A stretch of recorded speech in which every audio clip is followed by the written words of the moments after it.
All right, hey guys, so I'm still very much into these artist trading cards and I'm trying to come up with really cool creative ideas for you guys to do at home with things that you already have. And then also I want to go over some of my favorite pens and markers and supplies that I use in general. So things that you have at home that you can do some really cool things with. You can take just regular old Crayola markers. These are my kids. And you can go ahead and just color it like I've done here in the before picture, overlapping some of your colors. So I overlapped a little bit of this mauve over the blue. And then you simply take a paintbrush, and the key is to use just a little bit of water. So I will be doing a demonstration with you guys on this here in just a second, but the cool thing about using just basic Crayola markers, because they're water-based, you can take a little bit of water on a paintbrush or a Q-tip if you don't have a paintbrush at home, and add it to your picture. And your colors will blend together because the markers are water-based. Please don't be discouraged while you're doing it, because even though it seems like, oh, it's not exactly what I wanted, it ends up drawing really cool.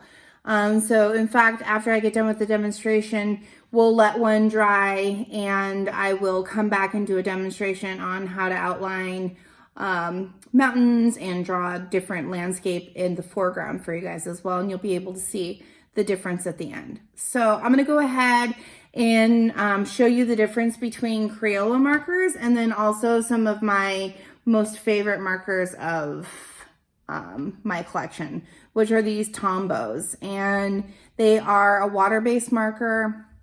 They're dual tip, so they have one side that is paintbrush, or it's a thicker tip, and then they have one thin tip side.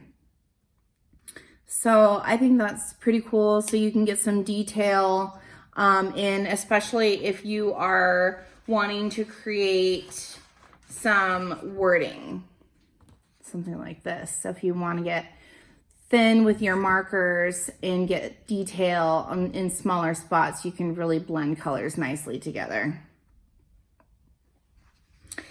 I did this project today with my kids, and I went ahead and of course did this on super basic art paper, just out of one of their kids' sketchbooks, and used only Crayola markers. So these are your basic kid markers.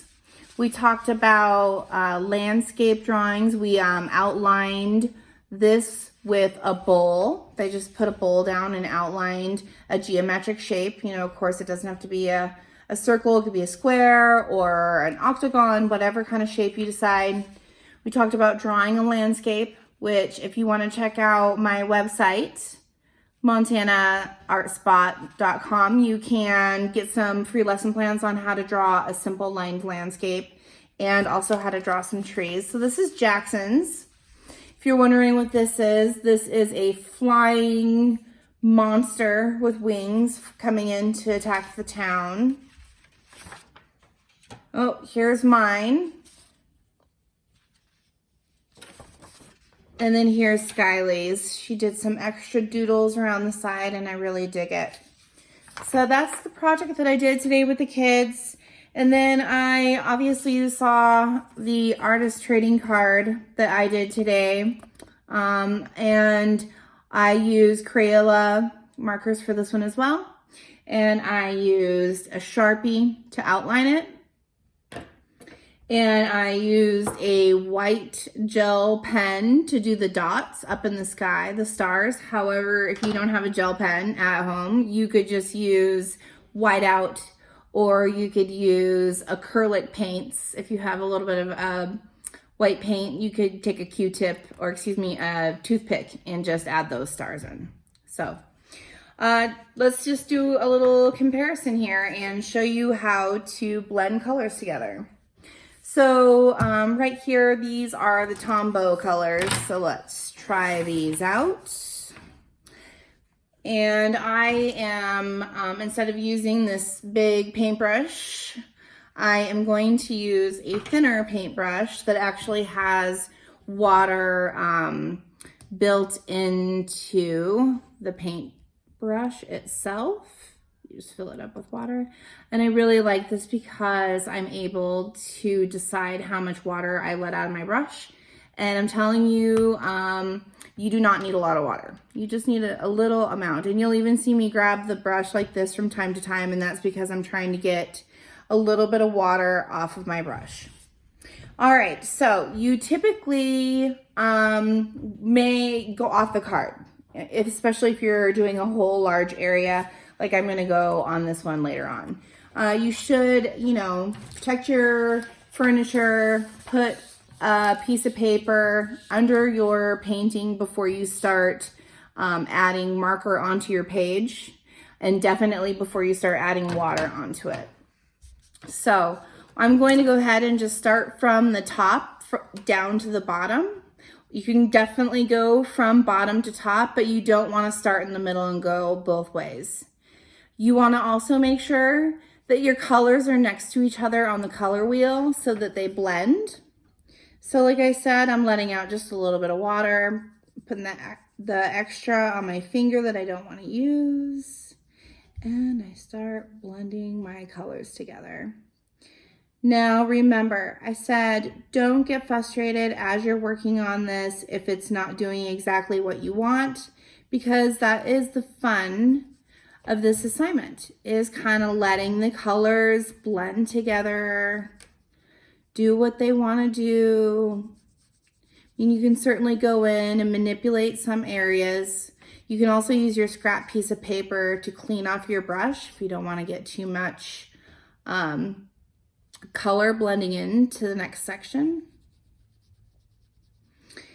And you can fill in some of the white areas with your color.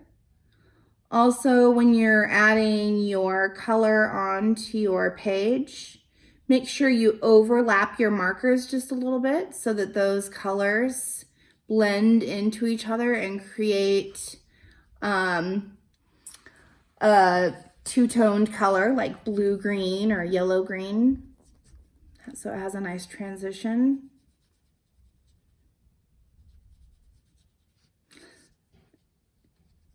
And what we call this assignment is a geometric landscape.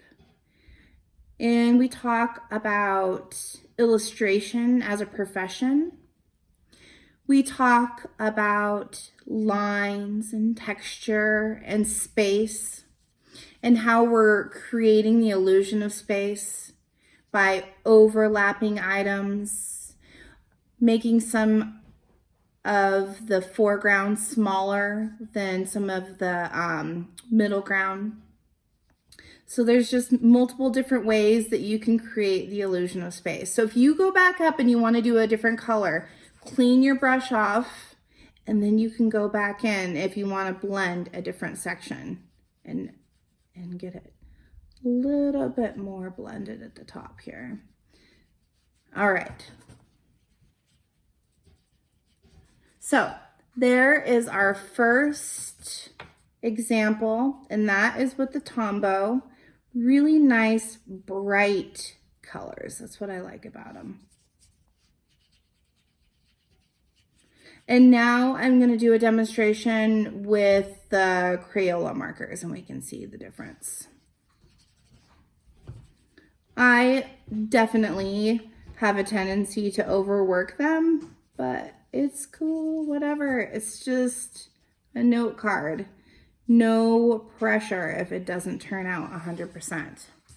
So we're gonna let this dry and see how it turns out when it's all dried out. And we can also manipulate it a little bit later on as it's drying with water too. So if you wanna change it, don't hesitate to do that. Okay, next up, we're gonna do the Crayola marker example. Similar colors, only difference is we're using a much cheaper marker. still awesome. I love Crayolas. So let's blend these guys together, see how they end up.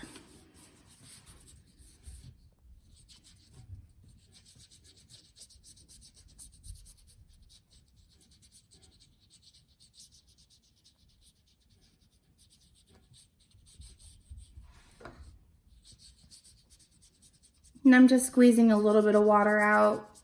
If you're using a traditional paintbrush, you can just dip it in, you know, and take the extra water off of it. I'm just cleaning my paintbrush off on the side here. Please know how I've overlapped the markers again so that I get a better blending.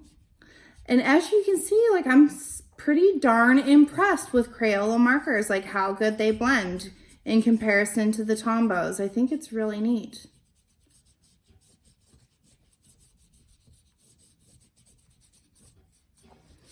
Also nice and bright. I think it looks cool.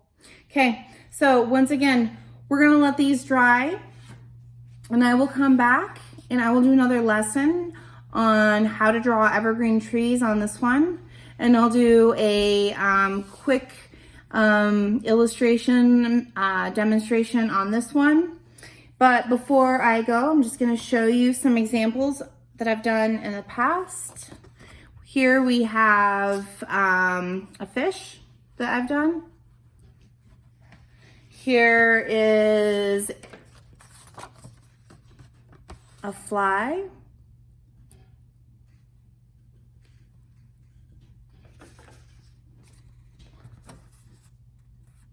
Little Montana landscape. And most of these are with the Tombows. All right, so you guys got the idea. I can't wait to see you guys again and do the next lesson. Bye.